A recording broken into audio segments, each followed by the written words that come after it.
Welcome to Planning Phase Syndicate. This is our Star Wars Unlimited podcast, episode 48. Thank you all so much for joining us tonight. If you have not, we will be picking a winner next week. What we need you to do is we need you to like, subscribe, hit up this video, and definitely subscribe to the YouTube channel. We are giving away different sets of these TIE Fighter and X-Wing tokens, and they are from Curl Paul Creative, in case you didn't know.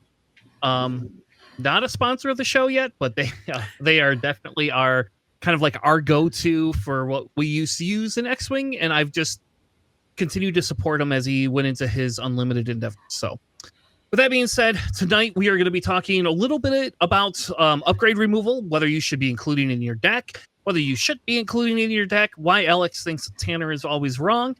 And then we're also going to talk a little bit about some of the pilots and some of the leaders and a few of the cards that I think are going to make kind of a big splash with the new Jump to Light Speed, as well as we will talk a little bit about tournament regulations that have been updated. With that being said, let me bring in my co-host for tonight. Please welcome to the show, the benchwarmer himself, Mr. Alex Jenkins. How are you tonight, sir?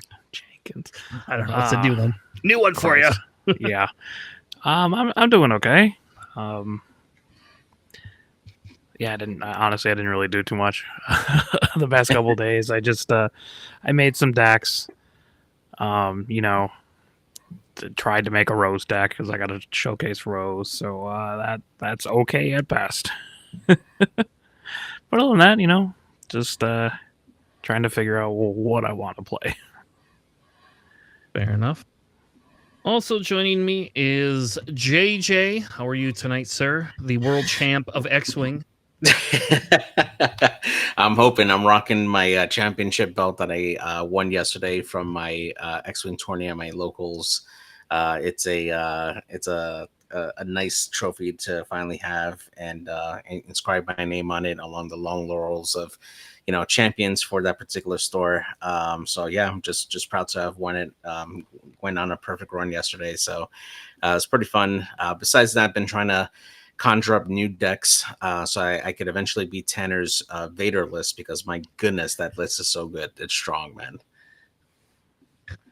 Django likes to eat it, but yes, if you haven't noticed, we have started doing some webcam streaming videos. Hopefully we'll get Alex set up here in the next couple of weeks too, and then that way we can get him going to face off against our decks as well. Plus, Alex likes to build crazy weird decks that you would never really see anywhere else, so that part is kind of fun.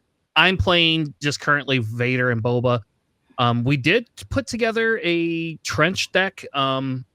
It needs a lot of tweaking. It does decent. It just, I don't know. It's really hard when your leader costs 3 to bring out and you don't have an ability to have a ton of resources. But we have been messing around with it because I kind of want that. That's kind of like my new Hondo deck. I want to make Trench good somehow, or decent enough to be able to competitively play with it. So my son and I were messing around quite a bit with Trench and trying to go through what we can do. Also, I got a new record player, or not new, like an old record player. So, it's a tube record player. My buddy got that for me for my birthday last year, or was it Christmas? I don't remember. He got it for me for something, and he got it like really, really cheap. And so he gave it to me, and I finally hooked it up. And it the sound, by the way, folks, if you've never had like a stereo that has like those old tubes from the 50s in it, it sounds different. I don't care what anyone says. My Pink Floyd sounds amazing on it now. Maybe I'm weird for listening to Pink Floyd. I don't know. They're just made differently, people love but Pink they Floyd. do sound good. Yeah. I love Pink Floyd a lot, actually. But yeah, so we have. I don't know. My weekend was somewhat laid back too. I mean, we went and had a fire Friday night. So that was that. That was kind of fun. We had a fire outside when it was like 70 degrees. And there was 1 million pounds of wind, so that was super fun. We did have a very small fire. But other than that, we played a little bit of Baldur's Gate this weekend, and I don't know, I'm back on my allergy meds again, so I did a lot of sleeping, which sucks because I don't like to sleep, and that's not super fun for me. But I don't know. So in a couple of weeks, JJ, you're going to Adepticon, correct? Yep, heading out to Adepticon over there. I will be participating in the X-Wing World Championship over there. I'm hoping on the day that I'm not playing, I might catch either the team tournament there or play SWU. So it just depends how everything works out on Thursday for the first heat. So, but yeah, excited to go over there. It's always going to be a great time. So yeah. Awesome. Alex, are you going this year or no? I can't. I cannot financially make that decision. That'd be horrifically irresponsible. Yeah, I'm basically in the same boat after having to pay for my daughter's trip and my dog's butt surgery. So I am also in the Chris. Oh, I guess I didn't have to buy jump to late speed cards, and maybe I could have afforded it, but yeah, like I don't know what the fun Just of that is.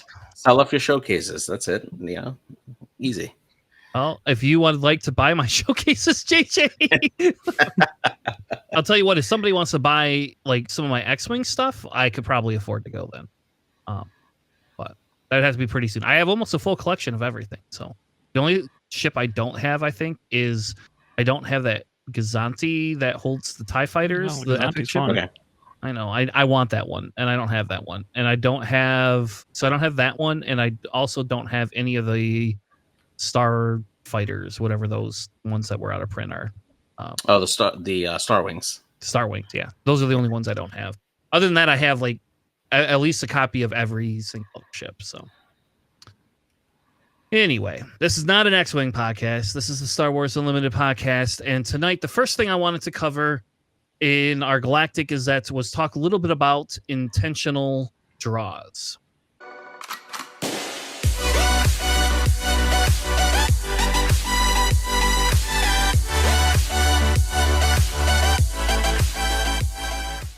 All right, so we got some news. The info released last week, Friday.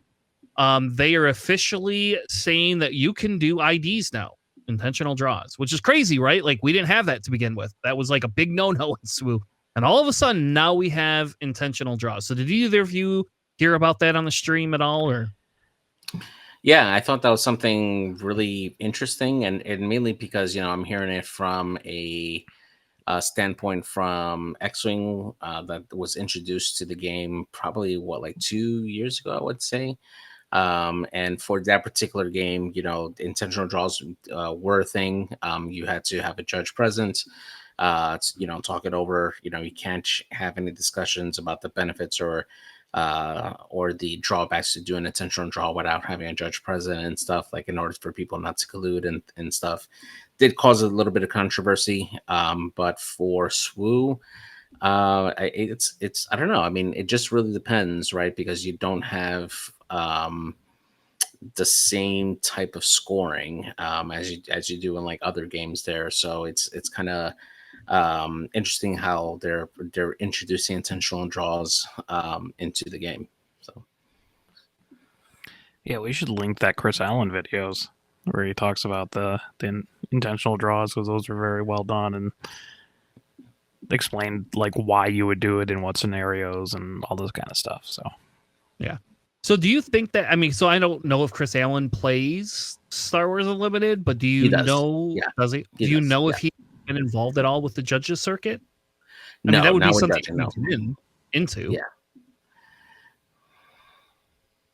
So essentially, the way the rule is basically it's a new form of tie. So we no longer are going to have the tie loss, where basically you get 0 points for it, and you basically both get a double loss. Now you have what's called an intentional draw, and they're worth 1 point. Correct? I think they're worth 1 point. Yeah. Wins are 3, IDs are 1. Yep. So, that's what we have that's what we had in X-Wing, and you are correct, Alex. That video, we'll link that video. I'll have to find it. I have it somewhere in my notes from last year, but we'll find that video and we'll add it in there, because like he does a better job than we'll ever do. But essentially, the idea is that you can draw so that way you and your opponent have the ability to basically, if you're both undefeated going into, let's say, round 6, you guys both have the ability to make top cut without the possibility of knocking each other out. I don't know. I'll be honest with you. The big thing I had against IDs originally was like the bribery type thing, but they do kind of put in here you're not allowed to do it. And the way X-Wing did it is you got to a table, you stood there, you couldn't talk to your opponent, and then you called a judge, and then you did everything in front of the judge, and then everything was above board. That way, somebody couldn't go, here, I'll tell you what, I've got an extra Star Wing that Tanner doesn't own. So if you would like to, we could take a Star Wing. I'll give you some tokens. I got some pretty cool metal tokens there. I do. I have metal focus tokens and metal calculate tokens. So, so I don't know. What do you guys think about intentional draws? Do you think it's good for the game, bad for the game? You know, like most competitive games that that have the opportunity for this kind of mechanic to be introduced into a tournament setting, it can absolutely be abused. I think that there should be a little bit more wording in the official tournament document to just kind of, you know, tidy up. It is a little more difficult in like a larger like PQ setting where you have, you know, over 200 players and trying to have that many judges, you know, talk over intentional draws with like a lot of different tables at the same time, especially if it like ends up bogging down the time allotted for the games and such. It's, as long as it's not abused, you know, I mean, it is possible for people to potentially lock out people beneath them if they all collude together to intentional draw that way. But I mean, on the other hand, you know, sometimes the risk is not worth it if you're looking to play into a list that you're not quite confident for it, and you're looking to get the intentional draw to at least guarantee that you get a point. So it's pros and cons, but I think that as long as, you know, FFG does really back and reinforce, you know, the rules that they have there and make it a little tight, I don't see too much potential for it to be abused if they do that. So what about you, Alex?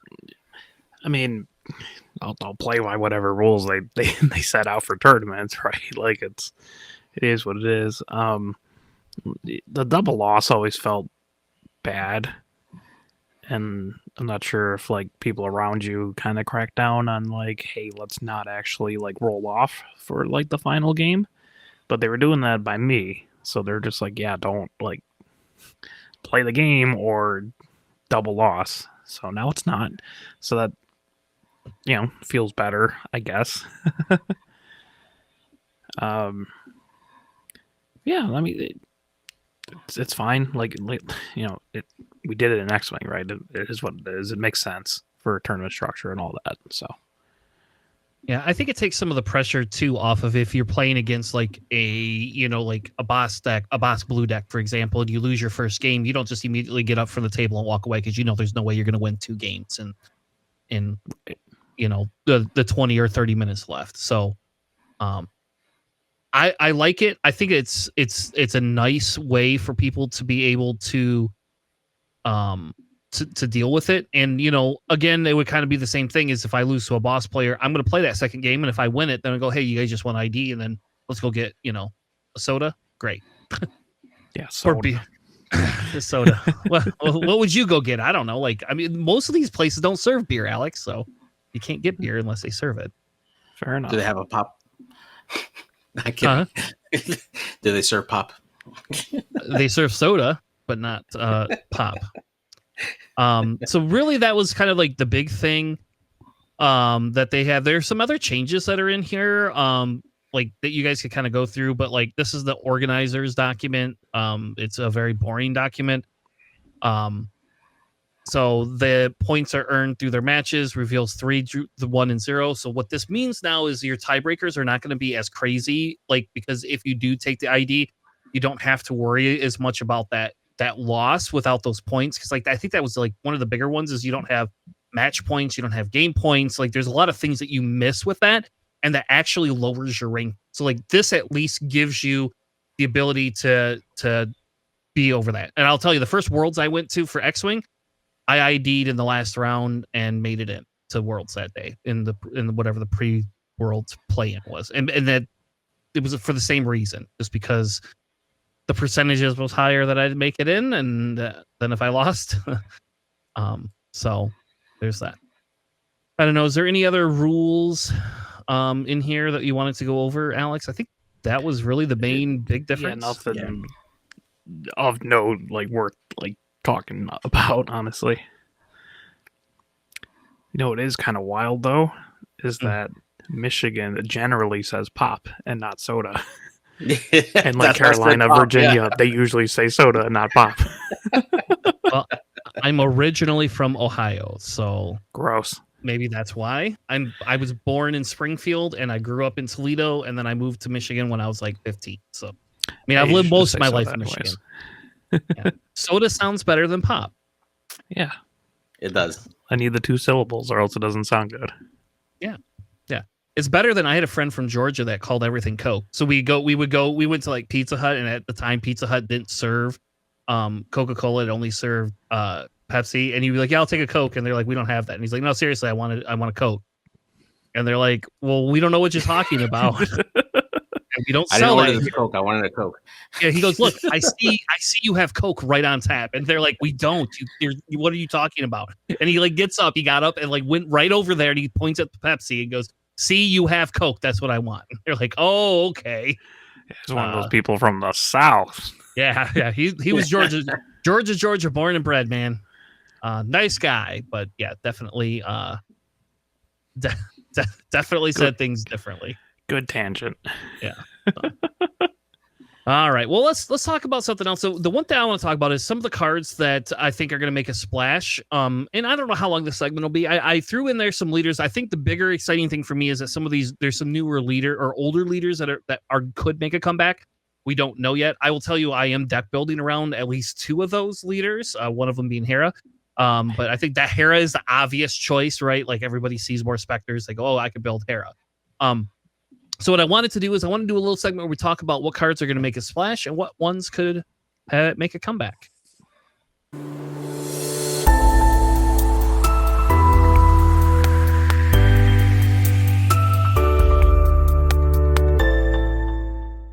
All right. So my picture, this is my favorite picture. I think of the whole. So I don't know where this came from FFG, but it's a TIE fighter on fire. And like, that's how I feel all the time. So I love this imagery. That's me playing X-Wing. Yeah. How often do you run TIE fighters in X-Wing, Alex? Oh, I just mean burning down immediately in general. It's like, because I don't think you play very many TIE fighters. I don't think I've seen you ever play Empire. All right. So these are the cards that I kind of threw on the watch list. I didn't like, obviously there's tons of cards that could be happening, right? Like there's tons of cards that release that are probably really good, but these are some of the ones I feel like are kind of standout ones. War Juggernaut is a standout only because of Jango. If we didn't have Jango, War Juggernaut would be an okay card. Like I don't think it's a bad card. No, I think it's just pretty solid in general. Yeah, but I think Jango makes it stupid, is what it does. Yeah, Jango's flip turn, it's just exhaust their entire board. Yes, and if it's off like a TDR, just swing for like 10, whatever. Yes. Yep. So that card is the one I like. Again, these are just cards that I would be looking out for. I am not deck building around War Juggernaut, but I won't lie and say that like I like it in like my Thrawn deck. I actually kind of think it's really cool in my Thrawn deck because it has some comboing that it can do a little bit with some of the other when defeated cards for Thrawn. So that one was kind of, I don't know how much there is to talk about it other than like it is a really cool card. It works very well with TDR. And by the way, you can attach a pilot to it because it's a vehicle. Yeah. So I won't lie and tell you I put a Vader on one of these on Vader's flip turn. And that was super fun. Obviously that's Vader red, but I did do it. I mean, hilariously, you can also put a dorsal turret on it just for the lulz. So can you put a dorsal turret on it? Is that attached to a vehicle? No? Okay. All right. Damn it. No, War Juggernaut also kind of interesting thinking about it for Palpatine, right? Because you could just do 1 damage to everything, and then you have your choice of whatever you want to steal, which was very interesting. I did have someone drop that on me as they were playing Jango, and then attach a Vader pilot onto it. which course. was like, oh, cool, that swings in for like 10 or like 11 or whatever. 'Cause I only had like 2 units because it was a rough game, but like, yeah, I think it's pretty solid. I think it's really good. The next one I chose was the Chewbacca unit. I think that's for obvious reasons, right? Because it can't be defeated as easily. You can still waylay the unit that it's on though, because it doesn't go back to your You your can't hand. Why not? because it can't be defeated or returned to hand. Oh. Specifically, you can't waylay it, Oh, but you so can then- knock off Chewbacca as an upgrade. I see. Okay, so you can bamboozle it then, right? Yeah. Yeah. Okay. I mean, you probably don't want to because that means Chewbacca just goes back to their hand. Yeah, it stops them from swinging with it. Maybe it's good. I don't know. But Chewbacca is there because it's like on really like good. Chewbacca on like a Bright Hope is just a pain because it's a 5'9" space sentinel that can't be like waylaid or messed with in any way. Yeah, and if you have to put him on the ground for 5 costs, he's not a bad 5 cost either. One of the better things I've seen somebody do is have him on a Bright Hope, and then right before somebody was about to kill the Bright Hope, they ejected him onto the ground so that they still got him. And then the next turn won the game because he could just swing in with Chewbacca. There you go. It's a 5/6 that they basically paid, the 4 resources total for. So that's just insane value. Yeah. I put Han on there. I think Han's really good, but I think Han's a little bit more limited. Obviously, Han wants to play if you're going to run a Falcon. If you're running all 3 Falcons, Han really wants to be in that. Though I don't know Lando's Falcon, how often you ambush that in and it lives, and then you get to put Han on it. But it does happen, I'm sure. I have found I've liked the Han as an upgrade because he's a 2 cost as an upgrade, and so he fits in almost any hero yellow deck that you are playing space units that you don't mind upgrading. He works very, very well. I think this kind of leads into our discussion that we're going to have about defeating upgrades here soon, for the next segment. But I think like him just being able to ambush in like on the ground is great if you need an ambush unit for the ground, and then he's just really good to be able to put on your Falcon. And I think we'll see more of him because he's going to be in the OP play pack. So he's a legendary you don't have to buy. Specifically, I will lie and say I only own 1 of him, and I'm not going to buy anymore unless they're like super cheap at $1 or $2. I'll just wait and see if I get him the OP 4 picks. Hans. Well, good. Maybe we can trade, Alex, because I probably got something. 1 hyperfoil, 2 hyperspace, and the All right. regular one is wild. I don't know. I don't own Vaders, or no, I did finally pick up a Vader actually, but like I was just like, oh, cool. I just don't have this card at all. Great, it's fine. Vader's not a playable card. No, you don't think Vader's a playable card? So what's the next card to watch for? Vader. That was the joke. Yep. Okay. I was like, because I disagree with you a little bit there. I think Vader's way too good for what he can do. Like, if you can't stop whatever he's put on, oh my gosh, he is such a pain in the butt to deal with. Yeah, the +3/+3, and then you deal damage to the units. So I was playing against a buddy who had a Luke deck, and he like put a shield on his Concord Dawn Interceptor, right? And I'm like, well, I ping off the shield with Vader and then swing it and kill it. We're good. Yep. And it doesn't even have to be a space unit. You can set stuff on the ground, which is great. Anything you want to kill shields on, which is funny because I have not seen you told me somebody ran that in your Django deck, which is crazy because I'm not seeing that ran in Django. Really? Yeah. But that makes sense. I mean, it makes sense. Yeah, I mean, it does 1 damage, right? So you can tap anything you want down and then also swing in with Vader. Yeah. And worst comes to worst, he's a 7/7 for 6. Yeah, That's which is also even a force just and a fine. Imperial card. Mm-hmm. Yeah, it's pretty strong. Yeah, like I like the Luke of this set, but I don't think the Luke of the set is anywhere near like the Vader of this set. like Luke being able to be thrown onto the ground afterwards is great because it's like good card value, but I don't think like you having to worry about what a 2/3 on the ground is like as just bad. I wish Luke had like lower stats so I can play him for 2. Playing him for 3 is just like there's other things I'd rather be doing than just like throwing a Luke on this thing. I'd rather, Chewbacca is a better call. There's just like a lot of other things. I'm just like, it's just inconvenient to pay 3. Mm-hmm. It is. That's my mini rant on Luke. The next card I have is Devastator. I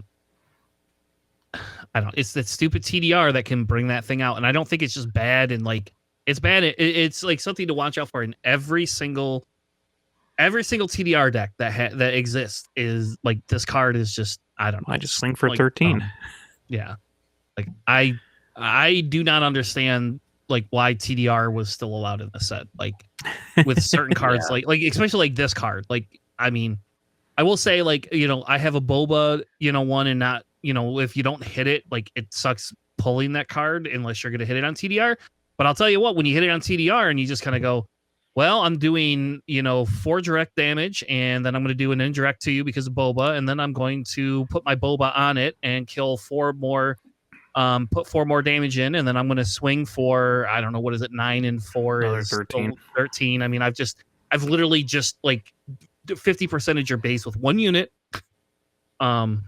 So I don't know. I think the card is great. Currently I have 6 of them. So that was like the one card I got, like actually like I got 4 of them and then I got 2 of the prestige cards for it. So one prestige card I have a trade for. So hopefully I get part of a showcase out of it. So but yeah, anyway, the Devastator is another like feels bad card when it comes to TDR.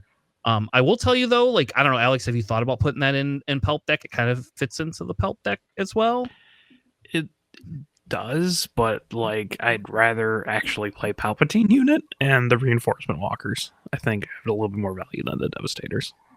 Fair enough. And I don't want to like run 7, 8 units at the 8 cost spot. No, not unless you're going to play double ramp, and it's going to be hard to win Palp Red. So. Yeah. All right, the next card I had was Jam Communications. I think originally I was kind of down on that card, but I'm not down on that card anymore. I actually started running that card quite a bit.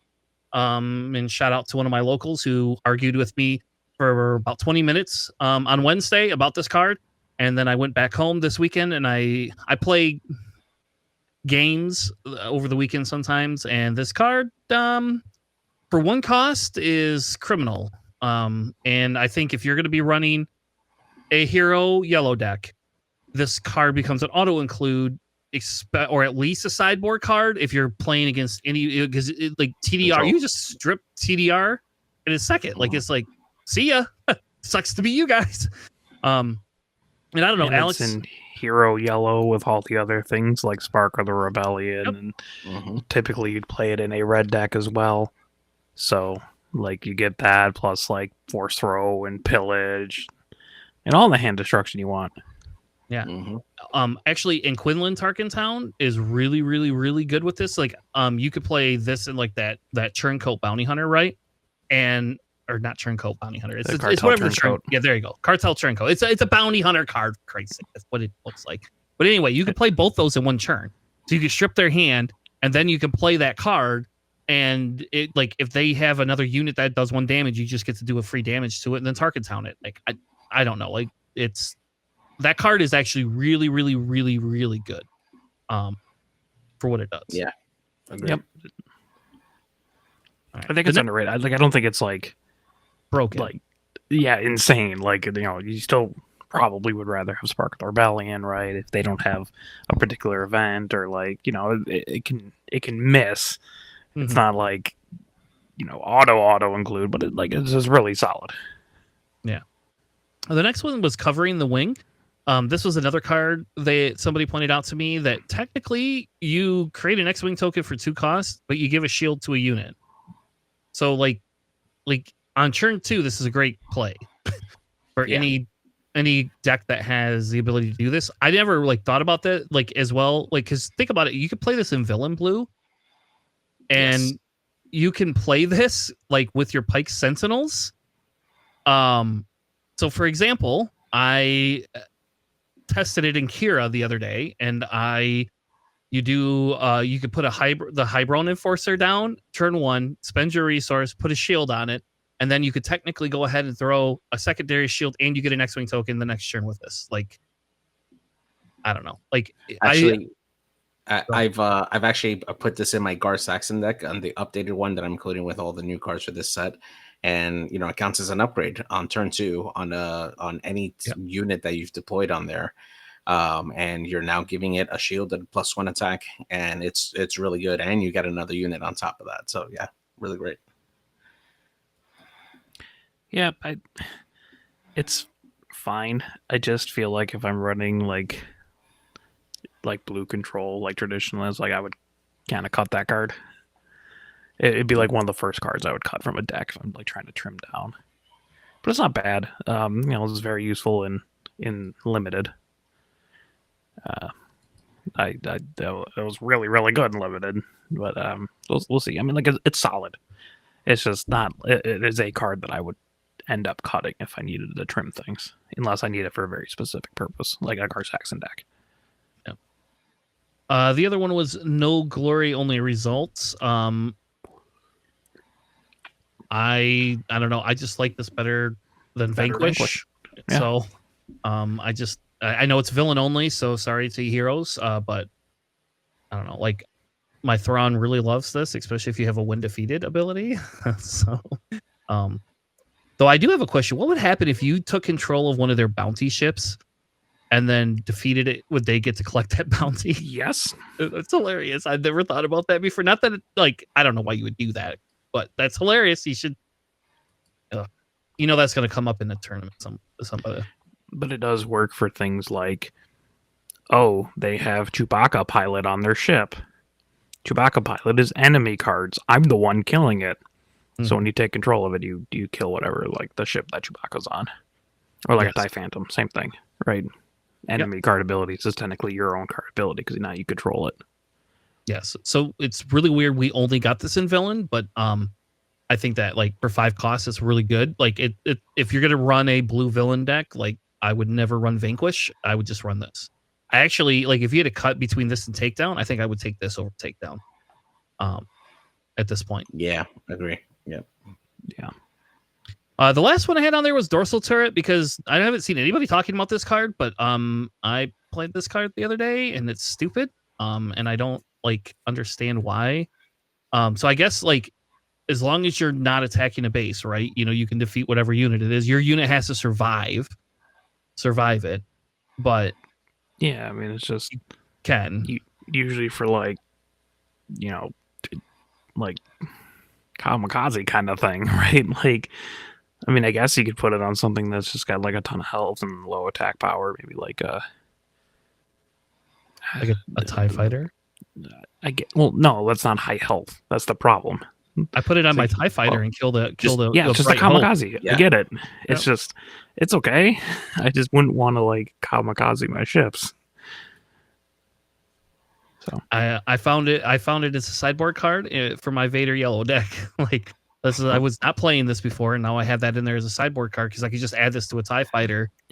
It makes sense for Vader, but everything else is just do I really want to run my ship into this just so I can kill it? Sometimes, yeah, but is it worth having a slot in your deck for that? I think so. I think when we get to the upgrade control discussion, we could come back around to this because I think that becomes a discussion piece in that one. Go ahead. I was gonna say there's actually 2 cards I would throw up on here. All right, what's that? I haven't heard anyone talk about Jump to Lightspeed, the yellow 2-cost event. That's because it's our secret. We don't tell anybody about that. It's so good though. It's return a friendly space unit. Mm-hmm. It's in my Honda. And the upgrades on it, and you throw it back down. Mm-hmm. If you have a blue yellow hero deck, just heal more off the redemption. I was messing around with it in Obi-Wan. You can drop Obi-Wan's Aether Sprite and do 2 more damage. You can kind of re-up a Concord Dawn Interceptor, Sentinel, a Fireball. It's really good. Just ambush it with again. Your Millennium Falcon, the 3-cost yellow one. It comes back into play ready. A lot of really cool shenanigans. It's a good. And then, actually, Commandeer, you don't have on there. Commandeer is unreal. Yes. especially against something like a TDR Jingo where they drop the War Juggernaut and you're just like, oh, well, it's mine now, I guess. I'm going to take that and then bounce it back to your hand. It's going back there anyways with DDR, but it saves me from auto losing. And if there's enough units out there, you could probably take out Django Leader himself. So Yeah. I You're think right. Commandeer is an incredible like sideboard card. Yeah, I've been running Commandeer and Jump to Lightspeed actually in my Han Yellow deck that I've been playing around with because I don't want to play just a standard DJ tech package if I don't have to. I would actually prefer to play other cards that don't make everybody angry with you. Coward. But I have been playing around with like the Commandeer. It works very well, like you said, with the Django thing. Like it stops. If that way I don't have to resource into dumping Han on the board early if I have Commandeer. I can then make that decision how I want to do things. And sometimes I will still make that decision with Han to resource the card, Commandeer to steal their, unit, and then bring Han out, and then I can kill like a bigger thing. But yeah, I would agree. Commandeer is better. I will say it's very sad though, because if it's upgraded with a pilot, you have to take it before they put a pilot on there. I did not realize that when I put it in my Vader deck as well, as a sideboard card, just like against the Jangos for that, and I didn't realize that as much. And so somebody like had a Ruthless Raider from TDR and then like threw a Vader unit on there, and I tried to Commandeer it, and I couldn't do it, and then I was very sad and died, and it just was the end of the game. It is very interesting as well for Yellow Palpatine because you can commandeer their vehicle and then just blow it up with Palpatine's ability. Yes. Yep. Just chuck it back at them instead of having it return to their hand. Yep. Is it like Palpatine Yellow gets that and Change of Heart now, right? So like just like 2 turns in a row, you could just say middle finger to them. And you know what else is green other than like Traitorous is there's the Pantoran Starship Thief that is like essentially Traitorous as well. Mm-hmm. So you can just do even more shenanigans with Palpatine if you really wanted to commit. Yeah. Well, we are not a Palpatine podcast officially, boy. We're trying to be. We might as well be honest. All right, we're going to rename it. We're no longer Planning Phase Syndicate. We're now going to be Palpatine Jam. What are we going to do at the end of the year when Palp keep the same initials? Palpatine Phase Syndicate. I don't know. Palpatine Power Place. There you go.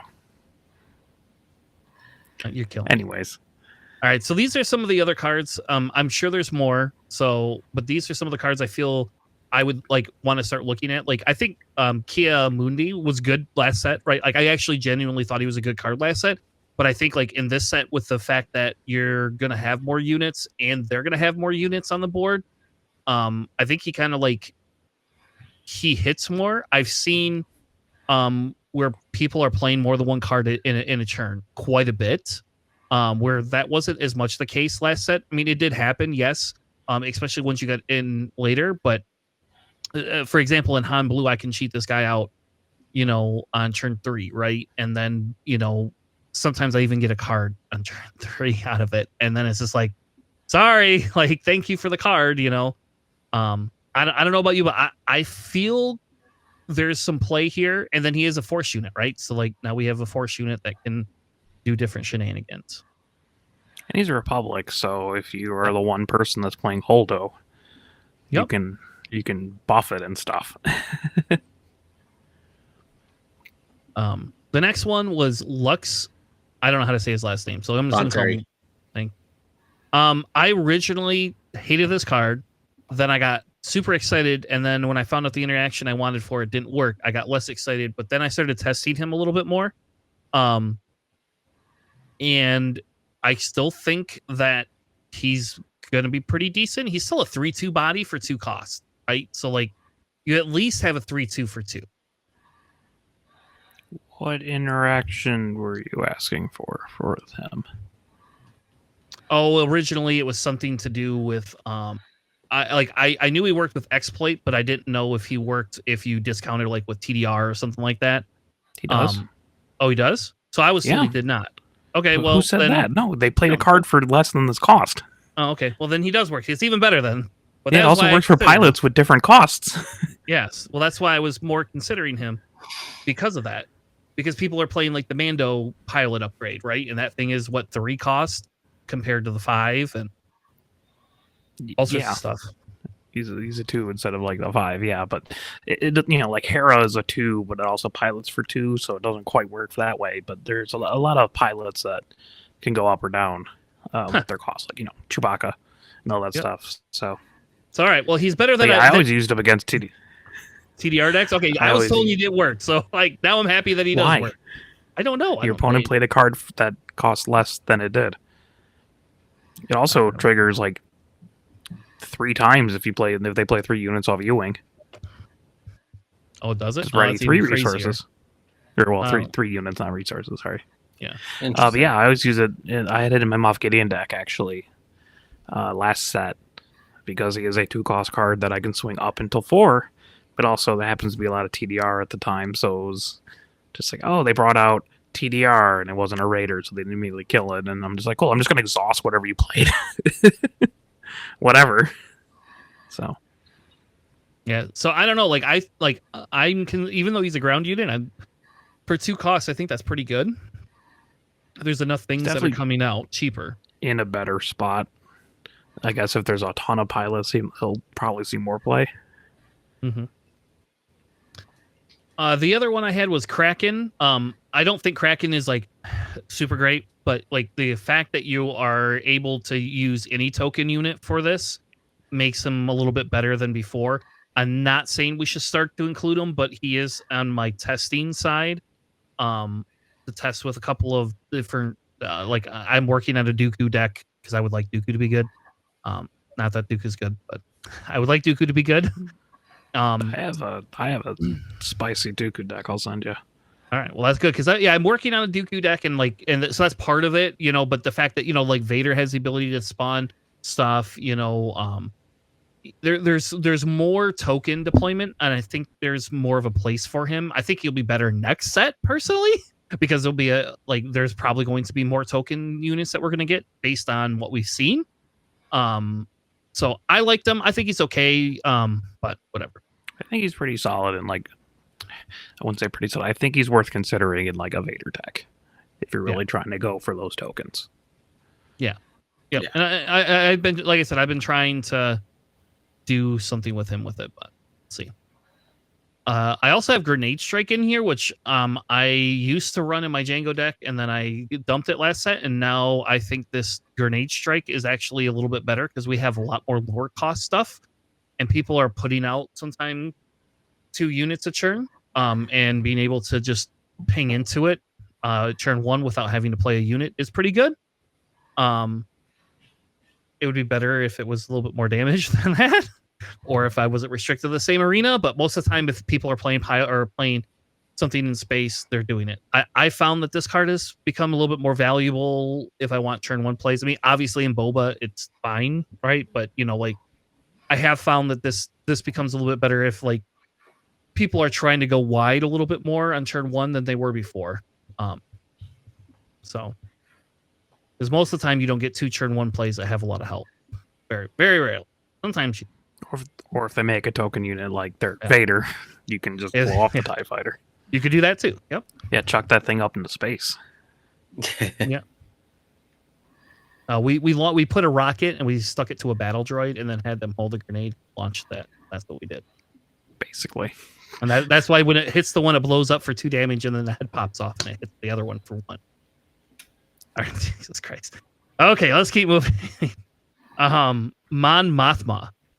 I never thought I would say that I want her again, but holy crap, there's so many more rebel units now. I think she just got better just because of the fact that they added 10 more rebel units in or something like that this set. Yeah, I mean there's a fair bit of new rebels, especially in green. Yeah, you got Leia and Luke and Nub, but you also have the things like Blue Leader, which is super good, and Chewbacca, and you get Red Leader, all that kind of stuff, just bigger ships. Probably an interesting idea if you are doing Leia, if you're circling back to Leia, which is a little foreshadowing later. I also threw Bombing Run on here. We don't have to really cover that. Obviously, it's just it wipes out an arena, or does damage to all parts of an arena. But I won't lie and say that that War Juggernaut and Bombing Run are hilarious together. Because it's just like you can't usually afford to play both at the same time. But if you can, or if you have a War Juggernaut out of the ground, I saw somebody play Bombing Run on my space unit, and then all of my space units were on like 1 or 2 health, and I had like 3 or 4 of them out there, and then like Juggernaut just swung in like very aggressively, and they didn't even have to attack my space units. So I was like, oh man, this is sad. And you could triple down and run it in a mace deck too. You get really, really interesting with it. Yep, that's actually what my buddy, when he won the store champ with Mace, that's what he was putting. That was like special tech cards. I think it was just to give me the middle finger because I used to run that in Pelp in set 1, and then I stopped running it, and now I regret it. So the next one was Clan Saxon Gauntlet. I think we saw a little bit of that before, but because of the fact that you can put the experience token on it before it dies, it just makes it like a 5/6. Plus, if you upgrade it, it's stupid. That thing just does not want that. Yeah, I mean, you can't just continue running TIE fighters into it or anything, right? Because you just only make it, literally only making it stronger. Yep. So you really have to take it off the board, or play around it. Like, you know what's really funny on it is that super ion blast cannon, or whatever it's called. That works really well on this ship. For your Gar Saxon deck, JJ. Yeah. Mm-hmm. But I don't know. I think that card. I think it's better. But yeah, the super heavy ion cannon. Because you just give it +3 health, and then you exhaust things and do worse, terrible shenanigans. Yeah, and if you try to attack it, it's got that extra health. Then how are you going to be? Are you really going to be able to take out like an 8 health unit like that very easily on turn 7, 6? No, probably not. I threw Sanction Shuttle on here, and maybe that's just a Tanner thing, but I think if you're going to be running, I think we need ways to deal with. So this is the reason I put this on here is not just because of my Vader deck. Though this is in my Vader deck 100%, and it is there to attack against like the Chewbacca's of the world, or anything that doesn't, like any pose that they throw on there or a Luke that they put on there, right? Like I could just capture that space unit and like get rid of their upgrade. If you aren't running a go wide deck, don't run this. It's trash. But if you can put down a couple of units, it like, especially against aggro decks that don't want to go into your units, like this is a really good card. I have a couple putties who swear by this card, and I get it, but also I'm not a huge fan of it. Honestly, it's just that 2/3 body is just a little bit too rough for something that's capturing units. I love it. I think it's great, but that's just me. I just capture the unit. You can have the unit back. I just want to get rid of your upgrade. That's all I care. I don't want your Vader on there anymore. They're really sad when they put a a Kylo's tie down and then put a Vader on next turn, and then you just capture it because they should have just swung into your unit, and now you get 3 units on the board. So, anyway, sorry. Razor Crest I think was always a decent card, but I think it gets better obviously just because of the upgrades. What do you mean? Well, because there's more upgrades like the Ion Laser Blast, Dorsal Turrets, Twin Laser Turrets. There's a lot more upgrades in this set than we ever had before. So yeah, it doesn't work. Cannot get pilots back. Yeah, that's the important thing. Yeah, yes. That's the clarification that I was like looking for. Yeah, no, you can't get pilots back, but we are running a lot more upgrades than we had been before. So because of that, because people are running more upgrades, I think it does work a little bit better than it did. I still think it was a decent card to begin with, especially if you were running like you run Perilous Position, it recycles your Perilous Position for you. But I like it a little bit better just because we have a lot more upgrades that people are testing out, and I just think it's like for you, if you want to run a little bit more upgrade heavy deck, this card works better. You can jump to Lightspeed and pull out more upgrades. You could do that too. That's even crazy. All right, yeah, I know. You're not supposed to tell anybody about that card, Alex. So good because nobody's talking about that card. I know, it's great. I'm playing that card in almost all of my yellow decks that have, except for Vader. I'm not playing it in Vader. I only have 1 copy of that card. It really hurts. Like I'm just like, can't really play the decks exactly the way I want it yet. Well, after this, I'll see how many extras I have. That's an uncommon, right? That's rare. Oh, is it? Okay. Yeah, I'll look and see how many I might have. I might actually have more. I also have only one knee nub, and that's just from the spotlight deck of on. I'm missing a really random stuff, but I have like five executors. Yeah, I got 3 hyperspace, 1 hyperfoil, and a regular one. Oh wow. Jeez. Not the card that I'd prefer to have those ratios in, but like, it looks cool. It does. It does probably look really cool, but yeah, I don't know. Like you know how many freaking boba pilots I have? I have like 8 boba pilots. No reason. Like I don't even need 8 of them. Like even if I want to keep 6 just for shits and giggles, I don't like. I still have 2 more on top of that, and that's a rare too. Like that's like I got 0 Iden. I had to buy my items because I have 1 Iden. Yeah, like I'm missing some really random ones. I have like 12 foresights, I think, from last set though. So I was like, I'm just cursed with that. I've got like 12 Chewbacca's from Shadows. It's killing me. Yeah, my this set for me it was Boba Pilot, and like I'm sure it'll probably be worth a little bit, like a good trade bait for somebody at some point, just because I think people are starting to realize that card's a little bit better than. It's really good in Yellow Guard accent too. Yeah, it is, and a lot of because it's shielded. Yeah, a lot of people are just. I think people just kind of like ignore that piece of it. I put Heroic Resolve, but that's really more just because Kaz can use it. Though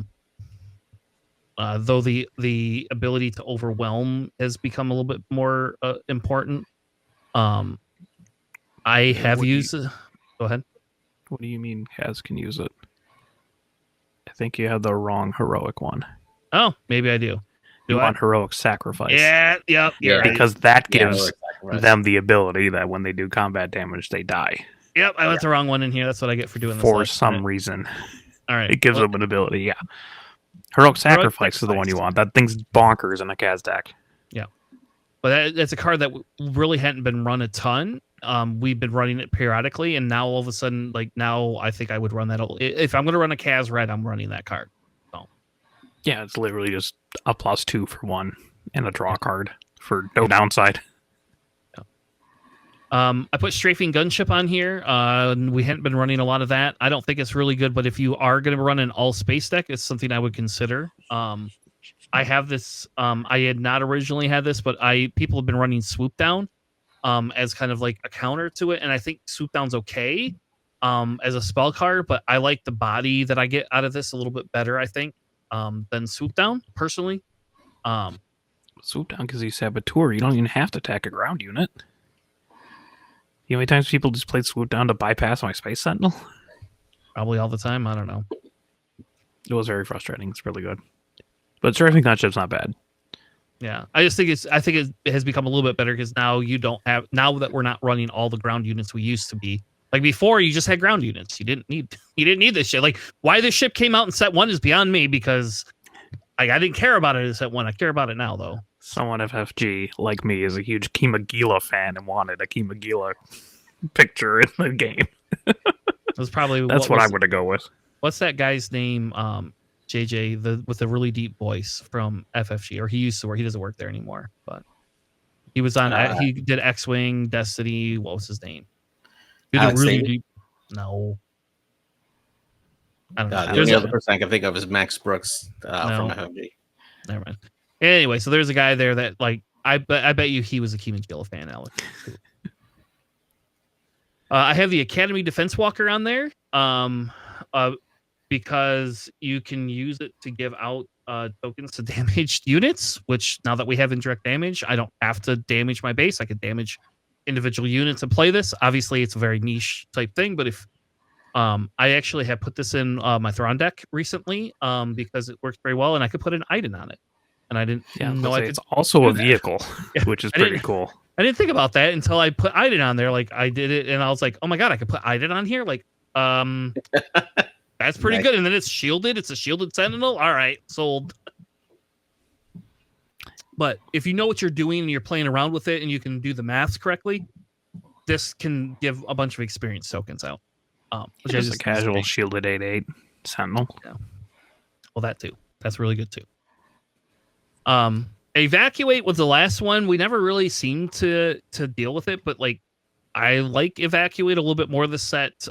If you're running into instances of needing a more control card, Because at 6 costs, like I was running it my Thrawn deck, I won't lie. Just because I was cheaper than Super Laser Blast. But I think this set it becomes a little bit more important outside of the fact that if their leader gets on a ship, you can't get rid of it. Yep. So that's the only downside to this over Super Laser Blast. But if you are running like more villain, and again, we tend to on the show be a little bit more villain leaning. In villain, this is actually a decent card against swarm type decks. So, all right, any other cards you want to add that you think are standout things that we? I think for me, from set 1 confiscate, I mean, it's 1 cost to target any upgrade you want or pilot and remove it. It's pretty strong. I used to carry 3 of them all the time in my side deck, and I think they're becoming more and more used the more I play different styles of decks. Just really helpful to remove a lot of different options. I think that's something that I always put on there. And then, of course, the Mando, the Fang Fighters as well. They're also really great at just removing pilots and upgrades and such. I think their stonks are definitely way up. So that will lead into our discussion we're going to have next one today. I think actually a fine addition, if you're playing Blue Villainy, is probably worth your consideration because you can pull back pilots with that. Because FFG said so, and that's how it works. Yeah. I think we talked about that last week, didn't we? Where we we did, but very silly.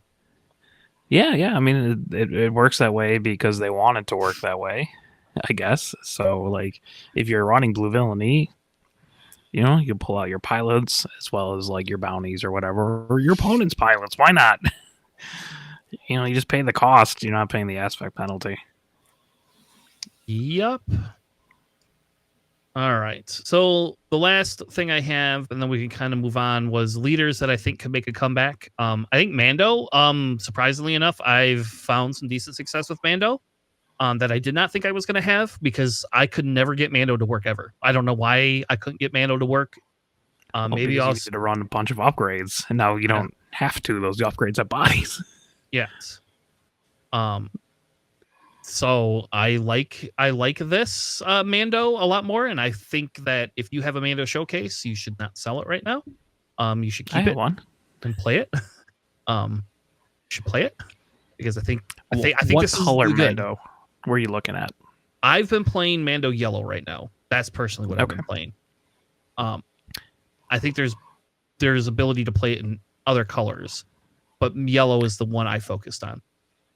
I messed around a little bit with blue, and that was fine because blue has like a bunch of really good, super cheap pilots. I also was messing around with it with green, kind of for the same reason. Like the pilots are pretty solid. But I've also been running it with like Boshek. Mm-hmm. So I have a lot of odd costed cards in there as well. And that, just literally free card draw, right? And you exhaust something and give, your unit a +1/+2. So it's kind of interesting. I'm not exactly sure which one I like better. They both kind of have their own weird weaknesses. Yeah, I think like if you're running in blue, are you putting that one where you get an X-wing and a shield token? Because then you can exhaust something. Because then I don't have events in either deck. Oh my god! Okay, which is wild, right? Yeah, but like that's crazy. It is it's aggro. It's an aggro deck. But in like the same way that like a Django is, where you're like, hey, you exhaust their stuff, and then you swing in, so like you eventually win that race as fast as you can. So it's kind of wild. Yeah, I like it, and again, it'll go into our discussion about like upgrade hate here in a few minutes, but like I have just found that Mando is like I've just found it as a deck itself is decently enjoyable. How about that? Like just being able to play something like that has been really fun to play. Whereas before I hated playing Mando because I just never could win anything ever. Yeah, you have to have a unit that sticks, and then also put an upgrade on it, and then exhaust something with only 4 HP. Yeah. The next one I had was Gar Saxon. That was for JJ, but I think Gar Saxon's a given, like because everything's becoming upgrades. It's just like every pilot or whatever you play with Gar Saxon now becomes something else. I actually would dare say that you don't have to play Gar Saxon in just yellow anymore. Like there is other like you could almost run a mono blue Gar Saxon, I think, and be somewhat successful because of some of the upgrades that we've got. So don't sell my Gar Saxon showcase either yet. Is what you're saying. Well, I would wait until the stocks go up a little bit on that, and then I would sell it. Unless you're going to play Gar Saxon, he's not. I don't know. He's I played yellow Gar Saxon quite a bit last set, so might try it out again. But yes, if you have it, I think it's good. Like I don't know, like even JJ's old deck that he hadn't upgraded with new stuff in it still holds weight, and I think now that you can add Idens in, you can add, if you're running yellow, you can add the Boba in, right? And it's just different crazy things you can do with some of these cards that we didn't have before. I think is a lot better. And the fact that he can recycle them, so yeah, you can't recycle pilots, right? But you can still recycle some of these other stuff that you're doing to give your bounce back the pilots if Gar Saxon's out. Yeah, if they were as an upgrade on a unit on one of your vehicles, you could bounce the pilots back to your hand. It has to be on the vehicle. It can't be in the yeah. Okay. They have to be used as an upgrade. Yes. And I actually I thought somebody was talking about whether they were going to rule on if it's an upgrade once it leaves and hits the discard pile. Like, how do you track that? And like they ruled that already. That it was like what it was last used as specifically for something like this. That looks like, hey, this is gone now. It was used as an upgrade. It says I can return an upgrade, so therefore it goes to my hand. Yeah. The last obvious one that I had was Luke. I think Luke stocks go up a little bit because you're able to give shields out again, and like maybe it's just because Django is the menace that Django is. But I think being able to give that shield is better than healing. It almost feels like right now. Your unit, like Obi's great because you can heal the damage off a unit. Luke's great because it gives out a shield. So I like Luke. I have a green Luke deck, mostly just because I think there's a lot of like really solid green cards that end up working with them. Like there's also different ways of doing it, right? You can try to ramp up with like an Alliance Dispatcher resupply thing into the Starhawk, right? Like if you're really trying to go for that, or but it's kind of interesting that you can do a bunch of like just really solid things. I'm kind of rambling, but like it's good. I like Luke. Shields are really always very nice, and they don't pop with indirect damage too. So like if you're doing indirect damage, like I can still maintain my shield, so I can still run into something, which is pretty cool. Yep. Thank God that works like that, because that would really suck if you had to do it to the shield first. Yeah. All right. The next one I have is Leia. Alex hinted a little bit earlier about Leia Rebels, but I think there's so many cheap Rebel units. I think Leia actually comes back in force a little bit. She'd both suffer because she can't pilot herself on a unit, but the fact that she has an action sheet ability built into her if you play all Rebel units, and there's officially there is enough Rebel units that you could fill your whole deck with just Rebel units now. Like, and they have decent ones. You could do it before, but it was a stretch, right? Now you can do this, and you can basically have all Rebel units if you want, especially if you're running red, for Christ's sake. Like Leia Red has become a thing again. Really good. Yeah. Like, so red 5s, red 3s. Mm-hmm. Yeah. Yeah. So I like Leia. Leia is one of my picks for something I would watch out for, especially for newer players. I think Leia is an easy thing to get into. I don't know. I think it's really good. The next one, Alex's Bay, Rey. I think Rey never really was like not in the meta, but I think Rey has gained quite a few tools. Personally, I think she's a little bit better into like the Tarkin Town piece now than she ever been before, and her ability to upgrade her own units. There's a lot more units with less power than we had before that actually do cool things. So I got how many R2D2s now? For Christ's sake, 3 R2D2s. And you got the Red Squadron Y-Wings now, yep. Right? And those Gray Squadron one. You upgrade it. You hit it for actually like even Black One, which is was +1 when it's upgraded. You can it's a 2/3, and then you can put the experience now as a 4/4. Yep. For 3 resources. Yep. With no pilot. With no pilot, yeah. So you can do some interesting things with Rey. I haven't really looked too much into her yet. I was just actually working on some of the other ones that we were talking about. So just it's cool. Nice to have her back. Yeah. Dooku is my hot take. I think Dooku could be good. I don't know how to crack it. Alex says he has a deck. He'll send me, and I'll probably I'll start playing around with it. But Dooku, like I've been playing online. People have been playing Dooku online. Like, and all of a sudden, like Turn 2, they have one of those stupid techno shielded units out, and you're like, oh man, Turn 2, play the Invincible. That's where it's at. You could do that. Well, you have to have the Invincible to play it Turn 2, but yes, you could do that too. Sure. Because it's a separatist unit, your leader counts as a unique separatist card because they wrote it as a card. So it costs 5, so you can exploit whatever you played the first turn. If you played like droid deployment first turn, you just exploit one of them away. Now you have a 6/6 space unit that your opponent has to deal with. Yep. And then you can play it again next turn after they waylay it. Or the Invisible Hand, which is better. Yeah, you can play that one. That one comes down. You can start cycle your deck for droid tokens. Not tokens, sorry. Droid units like Swarming Vultures, because that's what Tanner likes. That's in that deck that I sent you. It's a very fun deck. Yeah. So I'm higher on Dooku than I had been before. Like Dooku was kind of my pick last set. Like somebody I really wanted to work. I could never get him to work, no matter what I did. I tried hard, and I could not get him to do much. Yeah, honestly, it's just because he's got some giant space units that he can drop early is why he's like, oh, this is actually pretty legitimate right now. Yes. Yeah, it feels like kind of like what people are doing with Piat, except for this one is not requiring capital ships. It now can be anything that Dooku can just kill and exploit. Yeah, as long as they're separatists, you can just do whatever. Yep. My next pick was Hera. I don't know. We don't really have to discuss Hera. Hera is just bunch of new cool Spectre stuff. Yeah, I think it'll work. I am happy. I don't have a Hera showcase. I tried to get one, and I can't find one for like $100. So I guess I'm not getting it. If somebody wants to sell me a Hera showcase for $100 or trade me for some stuff, I would trade like cheaply. But I'm not paying $200 for a Hera showcase.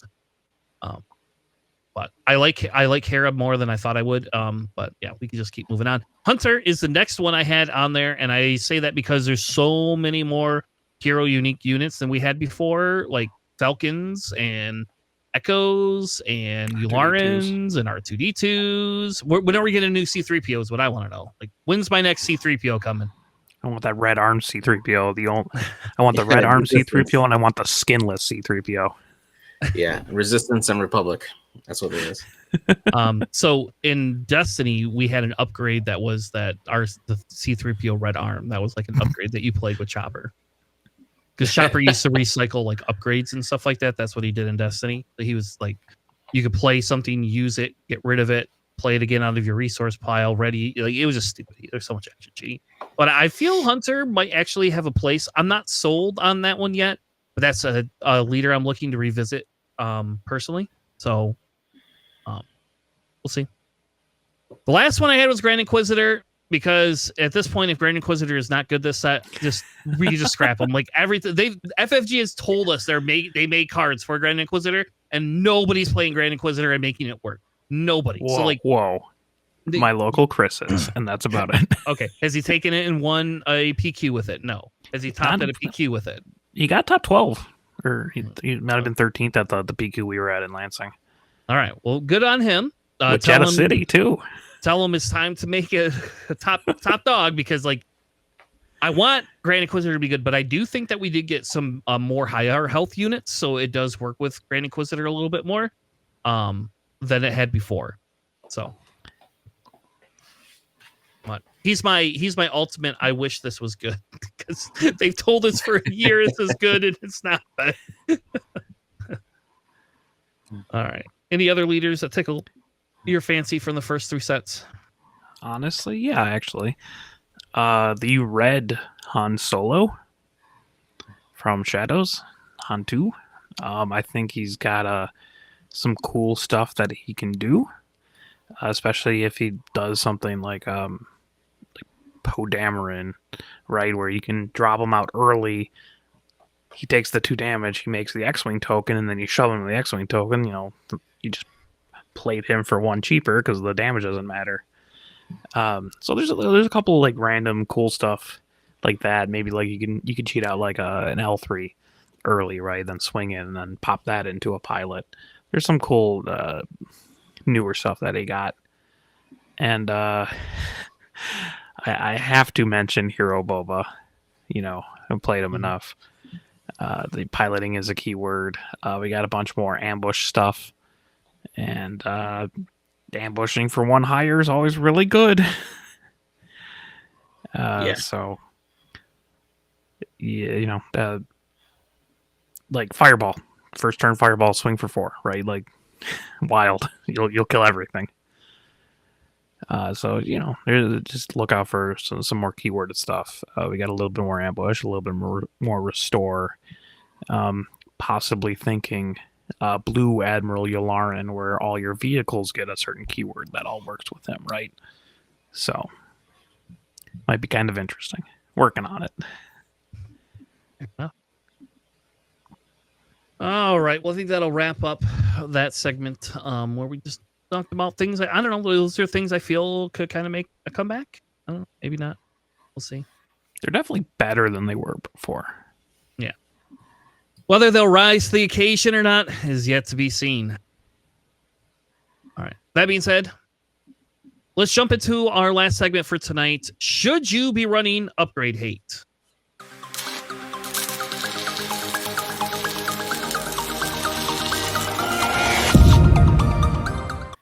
Welcome to our Academy training segment. Should you be running upgrade hate, reviewing upgrade hate and pilots?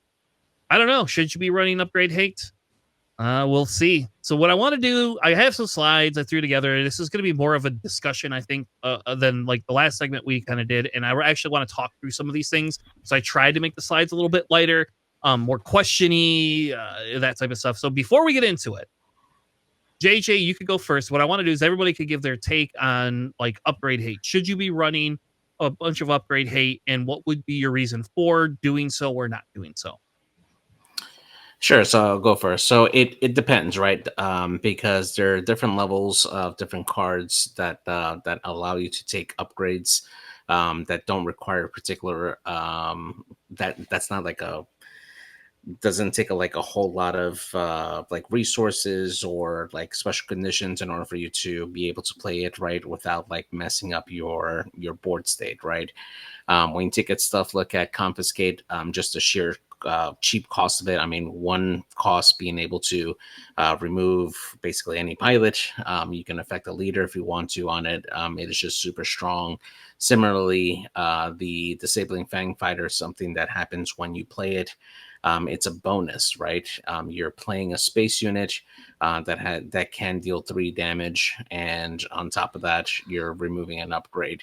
That's something that is really strong right off the bat, right? You're not limited to the cost of an upgrade. You're not limited to playing it on any particular like side of the board or anything like that. It's just really, really good value.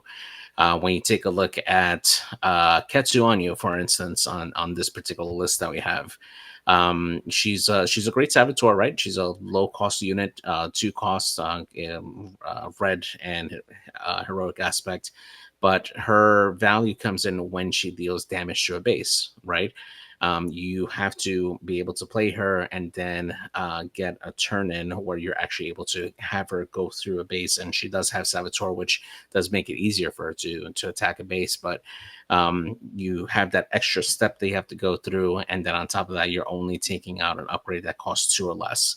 Yes, there are some pilots that fit that criteria, but it's still a lot less niche, right? And you're likely playing this much earlier in the game where your opponent doesn't have that. So her flexibility comes in at a time where, or she has less flexibility than others, and you're playing her at a time where you probably are trying to be more aggressive and get more damage into your opponent's base.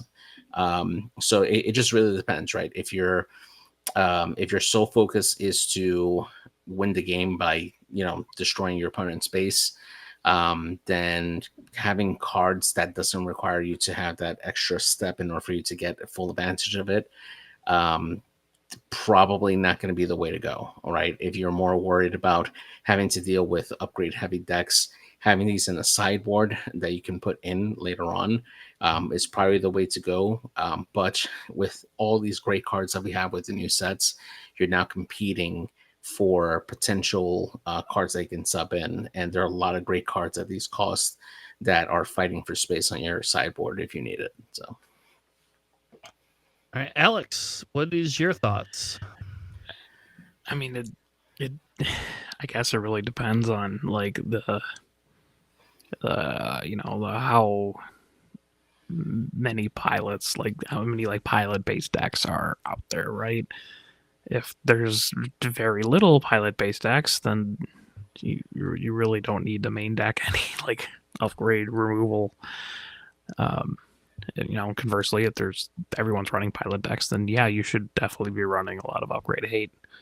I'm sure it's going to be somewhere in between, which is why I feel like by and large you should be running a couple in the sideboard, right? If your deck generally just can't handle it. Fair enough. All right, so I threw a few cards on here. I'm sure there's a couple more. Like I didn't put Waylay because Waylay's not technically like an upgrade hate card. I mean, it kind of is, right? But it's not. Like these like cards specifically talk about dealing with upgrades, which is funny because I never knew aggression got rid of 2 upgrades, and that's hilarious because like It's wild. Like I was like, oh, all right, well, maybe a double red deck sounds better. Like I am wondering if I can build like a double red Von Reg deck, or yeah, I don't know. I want a double red Von Reg deck. That's what I would think, but I don't think that's probably logical or feasible. But I do think that you could probably build a double red deck now, and aggression like stocks are up on aggression. If you need some cards, I happen to have 9 of those. So yeah, I think a lot of people like forgot that aggression removes upgrades. Yep, I never wild to me because I almost always use the remove upgrades and then do damage. Yeah, mine was always the damage and ready a unit. Fair. I mean, that's probably more normal. Mine, I just happened to be running into a lot of like, oh, here's village protectors, or oh, here's Iden leader. It'd be a shame if I played one card just auto kill the leader. Yeah. So I played a double red Sabine for a little bit and a double red Vader for a little bit, long time ago. So I've used those aggressions pretty well. They're nice. They do a lot of work. Yeah. That Allegiant General Pride. Also, by the way, if you deal direct damage to yourself, you have to remove an upgrade, which I didn't think about that. And then I had it in my Boba deck, and then it worked. And I was like, where'd their pilot go? And then they messaged me, and they're like, hey, can I take that action back? Because I didn't know it would remove my pilot. And I was like, yeah, all right. Yes, you can. Well, it says non-unique, so if it was a generic pilot. It was. Okay. Yeah. It wasn't like a Boba or anything like that. It was just I don't know. It was like it was a like one cost squadrons or whatever. Yeah, it was something like 1 cost 1/2 or something like that. It was nothing any fancy for it. Obviously Poe does that, right? Too. Poe does that. You ECL. So I have a question. Can you ECL Poe out into nothing and then have his ability trigger? No, because you're not doing any on attacks. Yep.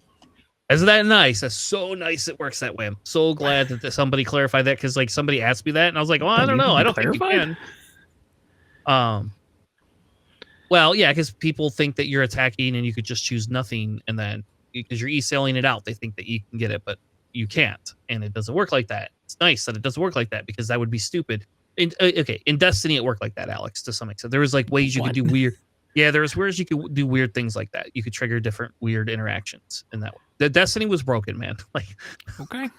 Like, we'll play Destiny sometime. Sometime that we're hanging out for like a weekend, I'll bring all my Destiny stuff up and we can play it. It'll be fun.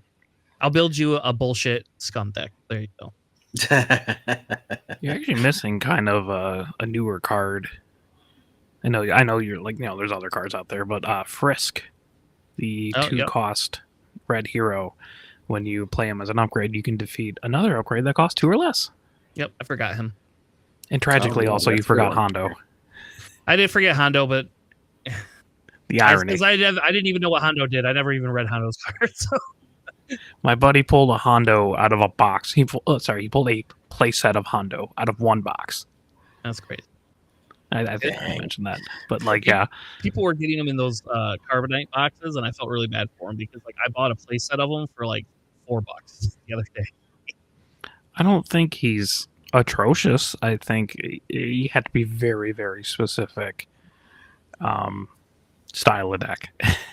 Like he's not bad in like if you're doing like a mono blue Gar Saxon deck, right? Because one, he is shielded, and also you can start taking control of upgrades and moving around. Yep.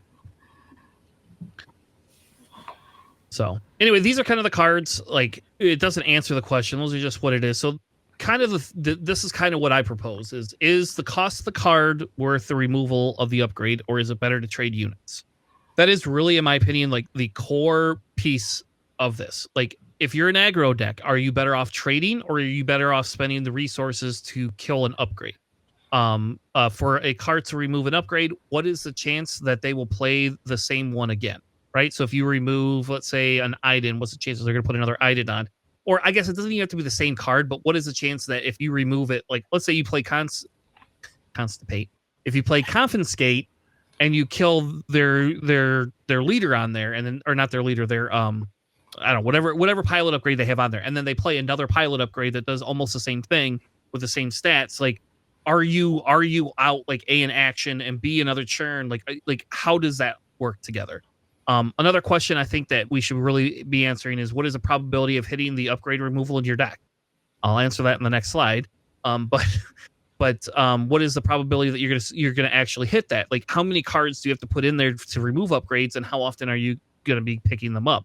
Because I used to run Power Failure back in the like beginning days in Palpatine, and that was a sideboard card I would bring in, and if I only had 2 of them, you know how hard it was to hit one of those when you wanted it. I had to put 3, and then I have 3 upgrade spots, and then I didn't know if it was just better to just be able to put like more open fires, force choke like things in. That was back in the day we had no cards, so like now we got options. But and then for matchups, are you mainly a beatdown deck or a control deck? Like if you're a beatdown deck, do you really want to put spots in your deck for upgrade hate, or are you looking to just more put stuff like Surprise Strike or Shoot First or these other things in there that you can utilize similar ability?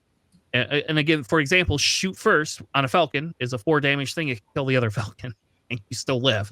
You don't do damage to a base, but you still live, right? You know, and I don't know. So those are kind of the considerations I think for it. So where do you guys want to start? Which one do you want to start with? Which question? Alex, you go. Sure. So is the cost of the card worth the removal of the upgrade, or is it better to trade units? I mean, you were just talking about that, right? But Yes. like, I do want to like just really kind of like reiterate that like opportunity cost is the whole shtick of this game, right? Like the opportunity cost of, hey, is it worth playing this card right now? Does it have an immediate impact on the board? Am I doing anything? Should I play it later? If I put this pilot on this ship, will it prevent it from dying? Do I put that pilot now? If they remove the pilot, you know, hey, if they just ignore the ship, is it even worth all these kinds of things, right? So, like, I do want to hammer back, like, that is the absolute question for upgrade removal. Is it worth it?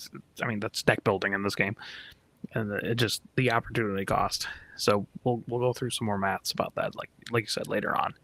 It's just I really want to reiterate. Yeah, that is literally the biggest question for this, and again, that all really depends on how prevalent upgrades and pilots are. So it does shift a lot with the meta. Right. So, I mean, I would quite, so for example, Django is a big one. And Django, we'll talk a little bit about this later, but Django doesn't run a lot of upgrades, right? They have some upgrades in their deck now. So if you are looking at all the top decks that aren't running upgrades, like you don't need upgrade removal. That's that's simple yes or no. like if you don't Sure. have upgrades to remove, like I don't care about removing a hotshot blaster after they've used it. I don't care because like it whatever. Like it's a way in my opinion that's a waste of a card and a waste of a cost just because of the fact that like they're just gonna continue to race. So you're not able the instant effect. Whereas something like they play a Podamarin on a black one, you use a power failure is probably okay to use because it could get rid of the Podamarin right away, and then it stops that ship from being able to attack for it.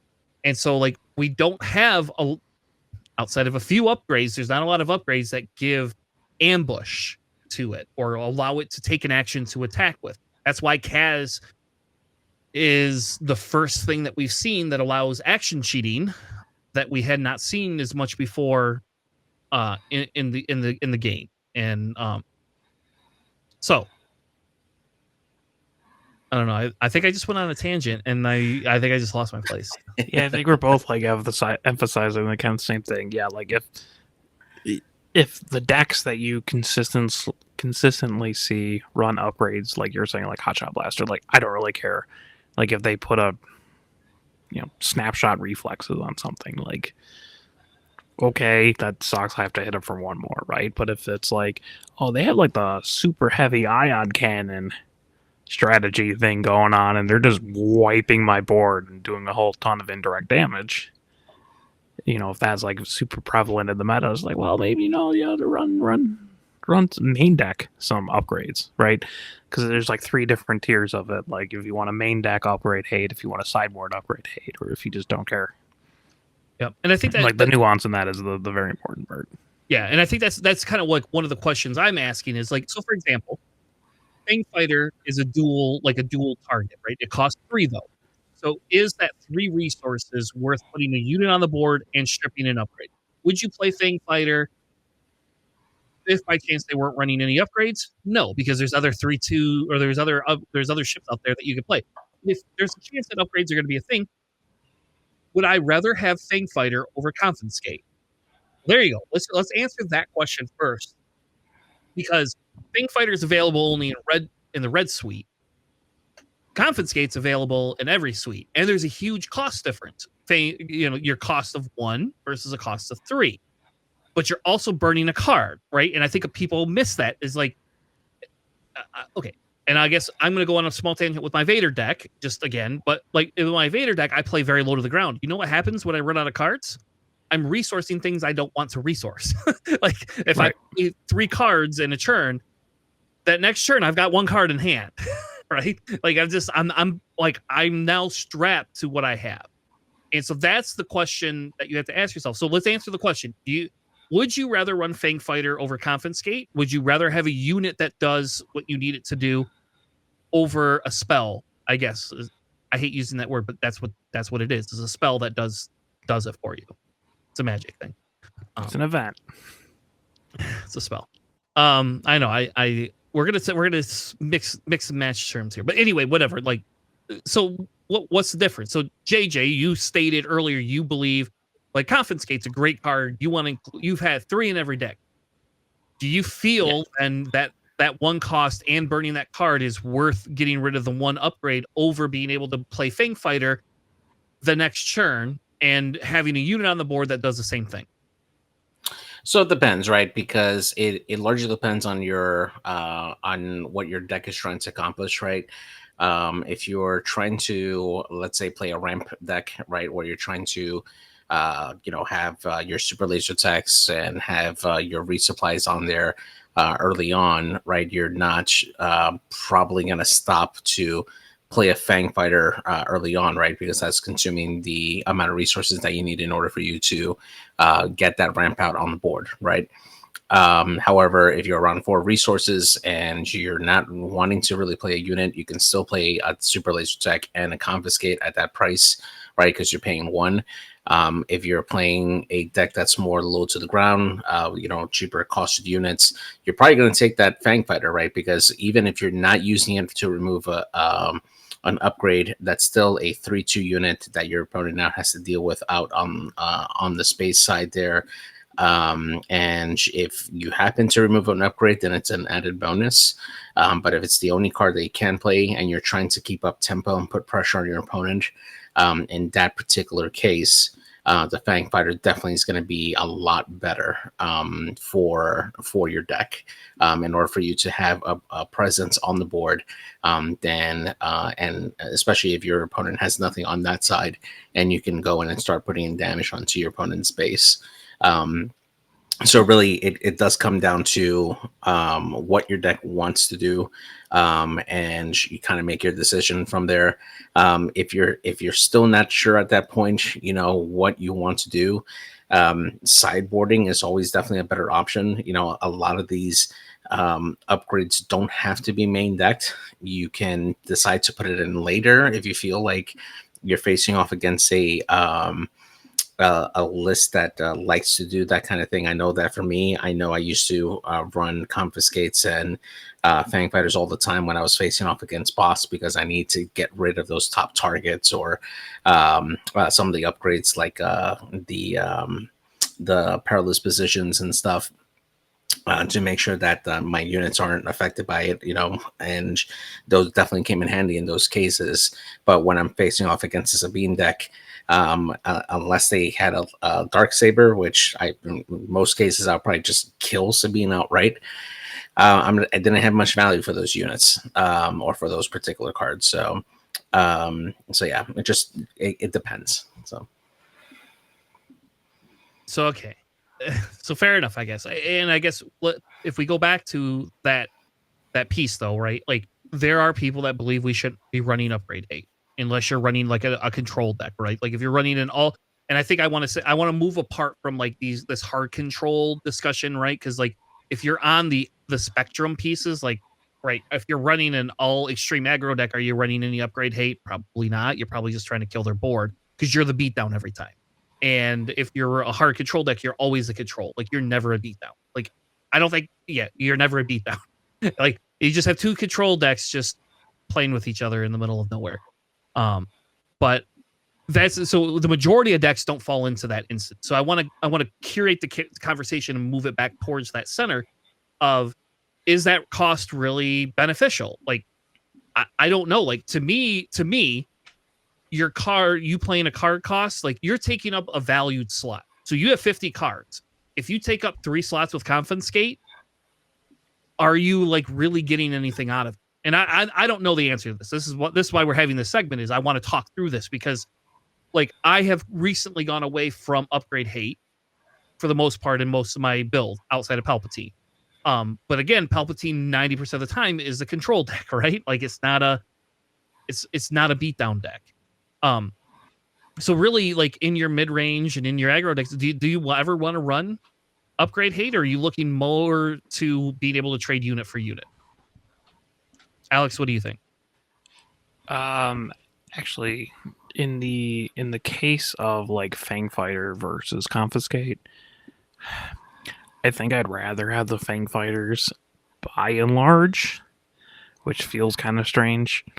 If I'm very worried about upgrades, you know, I can always side in the Confiscates or whatever. It's just having the tempo of playing a unit. You have a body down that can attack, it can deflect things like Power of the Dark Side, or, you know, other things, and it also has an immediate impact on the board, as opposed to just like Confiscate, even though it does cost extra. A lot of that is built around deck building, right? Like if I don't have a lot of space units, the disabling Fang Fighter goes way up in value because, hey, I need something in space. Mm-hmm. If I have ECL, Poe is significantly better than just playing him without ECL, right? Because he has that immediate on-board impact. Katsu's a little bit weird because, like, you usually just play it first turn, but like Katsu's not taking out other units in order to rule the upgrade, so it's like the restrictions are all kind of like what you decide in your deck.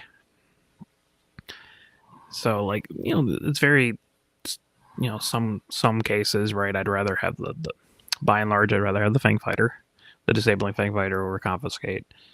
But if I have a ton of space units, or I get benefits off playing events like my massage or something, or like I'm playing Bib Fortuna, I can, the confiscates have more value to me than a disabling Fang Fighter per se, or power failure even, honestly. A power failure is great because you can just dump a whole bunch of stuff. If people start stacking the white 3-cost Millennium Falcon, right, to get out and push one, and they have like Chewbacca and Han, like R2D22, like power failure just gets infinitely better. But it's one specific unit. Yeah. So by and large, confiscate might be better because it's cheaper. But there's also ones where you're like, if you're Red Palpatine, you generally have a lot more resources because you're ramping or because like the game's going long and you just have more. So power failure might just be better outright than confiscate because it's more versatile. You get more options off of that. So a lot of it is like deck building. Right. Although if you're playing Yellow Hero, Bamboozle should pretty much always be in your sideboard right now if you're very worried about pilots. Just because Bamboozle's a very good card, especially when you can sort of play it for free by just dumping a yellow card, right? Yep. So the next question that kind of like begs the question, right? Begs the discussion piece or moves it forward is, if you remove an upgrade, what are the chances they're going to play another upgrade that goes into it? And I only ask this question because in the aspect of if I'm playing Fang Fighter, right? I play Fang Fighter, I remove their whatever. Bigs. Their bigs. Whatever. Yep, I get rid of their bigs. What are the chances they're going to put another pilot on that ship and still swing with it the same turn, right? So now you got to think about where do you want to sequence? And that's a different conversation, is the sequencing piece of it. But what I think is more valuable is saying, if I'm playing Confiscate, I've got 4 cards in hand. I play Confiscate. I get rid of their pilot. Are they just going to put another one on there? What am I going to do now? Whereas if the Fang Fighter, for example, I put the Fang Fighter down, I now officially have a unit. Now, I could also just say, what if I just put another bloody unit on there, right? Like, let's just say I put another 3/2. Like, it doesn't have to be the Fang Fighter. What if I just put down, or a stolen AT-AT, whatever that thing is? I could put that down. That hits for 4/5. You can go ahead and upgrade your unit, but if it's not going to be more than my stolen AT-AT, I can still kill it that next turn. And so that kind of begs the question is, are they just going to continue to upgrade it? Is it even worth taking the upgrade off, or are we better just to remove the stupid unit? I mean, there is the possibility that if you remove something like their bigs, they put on Chewbacca, right? Which is just now, this is worse because I freed up their piloting spot. So that is, something to consider, I guess. By and large, if I remove an upgrade and my opponent spends more resources to continue upgrading the thing already, I think that's at least net neutral, if not just better for me, because now they're not wasting resources, but like that could have been another body, right? Maybe their unit is a little bit harder and that kind of sucks. Maybe it's the exact same one. Maybe they just like, oh, you killed my first pigs, well, here's a second one. Honestly, I think it's fine just knocking off the upgrade over, like, again, that's like why, like, I would want a Fang Fighter because it's a body and also an immediate impact. That's why I want a Podan as opposed to power failure. I mean, you're probably running aggressions in double red anyway, so like that's always just a good option.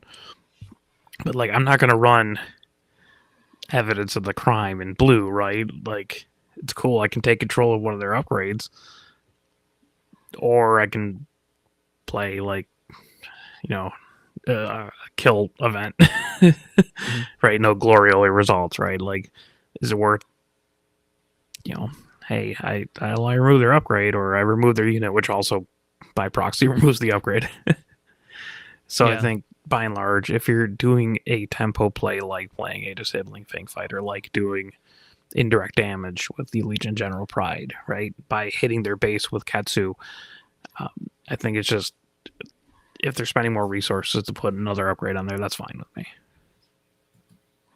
But by and large, again, a lot of it, a little bit deck composition, but I think, like, hey man, if they're doing it again, so be it, right? Like, they held on another upgrade. So like I can't know perfect information of what they had. Like, If they Fair have it, they have it. Sorry, this is the gamble I'm taking while playing a card game. So if we go to the next question, let's talk a little bit about the maths, right? So like the maths I put in there, if you have 1 removal card, 2 removal cards, 3 removal cards in your deck, 3 types, and I always say this is going to be 3 of, right? So we're just going to talk 3 of, because once we get into 2 of and all this other stuff, like the numbers get really complex, and I don't know if it's worth going down. I would enjoy that conversation. I don't know how many other people would enjoy that conversation because I'm a statistics guy. So like for me, that's kind of like the piece of it. So if you look here, like the odds of hitting, 1 on turn 2 of upgrade removal is about 35%, right? So that is typically what your odds will be, is 35% if you run at least 1 set of removal cards, and that's basically pulling 8 cards out of your 50 card deck. Wouldn't you want like 1 or greater? Like you got a 41% chance of getting 1 or more. I mean, I guess if you're looking for specifically 1, but like having 2, I don't think would be bad, right? Well, it depends. If you're a beatdown deck, it's horrible for you. So Sure. You don't want Yeah, if I'm an aggro deck and I'm running like triple confiscate, man, that's on me at a certain point. Yeah, but also, randomness deck distribution wouldn't be a game if there wasn't randomness. I get it. I mean, JJ just said in his aggro decks he's running confiscate. So I don't know. Like, I mean, I think it's more common, and I think that's why I want to do the segment, is because I think especially me, like as soon as they announced that confiscate could kill leader upgrades, I just was like, oh, it's got to be a 3 of in every deck. And now after playing for like 3 or 4 weeks, I don't feel that way anymore. I don't actually feel compelled to do that myself. But it doesn't mean I'm right. It just means that's my experience, right? And that's why I want to have this conversation. If you're running 2 sets of removal cards, your chances, like, so we'll pick the Alex number. It's over 60. It's 67%. So that's really good, right? So if you're running a couple of sets that do the exact same thing. So if you're running power failures and confiscates in your deck, you have a high probability, or Fang Fighters, or Fang Fighters, confiscates, whatever. You have your ability to do that. Once you move up to 3 cards, it then goes to 82%. So now I've got 9 stupid cards. I'm going to get something to remove their thing, their upgrade, unless it's Chewbacca. That's Chewbacca. Well, you can remove Chewbacca as an upgrade. That's the thing. You can't do it for Luke Leader. So those are kind of the maths. I don't know. Like, I think they're kind of straightforward. Like, I mean, the maths tell us what the maths tell us is it literally tells us that if you would like to run upgrade hate, you should probably be running at least 2 versions or 3 versions of some sort of upgrade hate. I would say 2 is probably the sweet spot, in my opinion. 3 seems a little greedy. Again, unless you're a control deck, right? If you're an aggro, like a very big, if all you are is a control deck and nothing else, then you don't. Then go to it. Do whatever your heart's content. Your boss blues can just run all the upgrade hate they want. So that's kind of what the maths are. So then what I thought I would do is I let's take a deck, right? So just Django Tarkentown. I didn't create this, obviously. This is whatever the popular deck that's going around that people have been playing. That's been upgraded with set force stuff. I'm sure it's actually probably even more different than what I have here. This is just what if I were running Django Tarkentown, this is what I would be running right now, personally. Though I might want that 4-cost fire spray in there. I like that card a lot, actually. So what they're running is they have 14 turn 1 plays, 12 ground units, 21 space units, and they have 0 upgrade removal. This deck is not specifically an aggro deck anymore. This has moved into what I would call a tempo mid-range deck, but yet it's running no upgrade removal. So let's talk about why. Why do you think this deck would not run upgrade removal? Or would this deck benefit and get stronger if they did run upgrade removal? Yeah, I mean, this specifically, this deck probably doesn't run it because Django's ability to exhaust whatever it is, like, you don't really need to remove the upgrade if that unit just never attacks. Right? Unless, like, does something weird like give Sentinel or whatever, but at that point, it is what it is. JJ, what are your thoughts? I kind of agree. Yeah, I kind of agree with Alex. Like, you're more you're not really the beatdown deck with this particular deck, right? Because you're looking to just try to punch in a bunch of damage as much as possible, and then you're using Django to exhaust units on the other side. to essentially spare your units from being destroyed on there, right? Your opponent has to make the effort to try to stop your units from coming in and destroying their base. And then between that and target town, right, you're making it more difficult for your opponent to really gain a foothold where they can stop your units from attacking their base. So in this particular setup, I don't think you would need really much of either one of the cards, because you're just focusing on putting in damage there. I mean, you could make the case for some maybe a Fang Fighter, or the Fang Fighter in there, in the odd event that they will pull out like a Biggs, for instance, or anything that gives like a Sentinel. But yeah, like honestly, I would sideboard it at that point. Yeah, I think Nothing a made that. pretty reasonable thing for this would be like side in like 2, maybe 3 Fang Fighters. Yeah. Like at most. I mean, probably 2, honestly, because you could also pull it off Triple Dark Raid. But yeah, I mean, like, if it has problems with a lot of like heavily upgraded things, which I don't feel like it would, you can just side those cards in. I see. So what you're telling me then, like what I feel you guys are telling me, is that because these deck's leader does similar things, it does not care about the upgrades. So you put a Chewbacca on something and it is inconsequential. If I could just exhaust it every round, nobody cares. Like if that unit never gets to attack ever again, nobody cares. And so I think that's the key piece here, is like when you were building a deck, and that's kind of what I wanted to get down to, is the reason this deck doesn't have upgrade removal is because it has other mechanics that allow it to stop you from doing your game plan. And I think that's the big question, is when we talk about upgrade removal, I don't want to say, no, you should never run it. For example, in my Vader deck, I don't run upgrade removal, right? But I also run those stupid confiscate little guys that get rid of your upgrade if it's on a unit, unless it's a leader, then it doesn't do anything, right? And so like I have other methods to control the board when I need to control it. And I think that is the bigger question. Nobody actually cares if you run upgrade hate. The question is, can your deck do better with other things? And this deck says I could tap things down and then kill them rather than use upgrade removal. And I think that's where you have to talk through, why is upgrade removal really necessary? Well, depending on your deck, A, and then B, it kind of depends on if you have the tools to take care of things. So if you're running, for example, in Piat, does Piat need upgrade removal? No, because it's running removal spells to kill things, and then it's running big ships that just eat you and murder you, and that's what it runs. So you could put a Chewbacca on something and it doesn't care, because it just runs this Devastator into you. Like it's like, here you go, have a Devastator.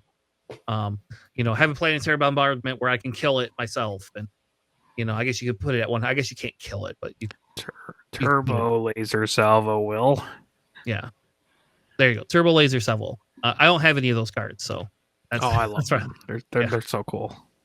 I need to get those. Those are the one legendary that are on my list that I have to have. Anyway, so I think that kind of like answers the question, right? Is like, does your deck have ways to getting to its end goal and stopping things without the upgrade removal? And the first question I would always ask, and again, this is a challenge to anybody, when you're deck building, is if you don't need the upgrade removal, if you can use a unit or a removal spell instead of upgrade removal, is your deck going to be better? And I think that's where we talk a little bit about that piece of it, because to me, I would rather be able to put a unit down and trade units with their upgraded unit, because then at least I have a higher probability of being able to put out more units or more advantageous units if they're focusing on upgrades.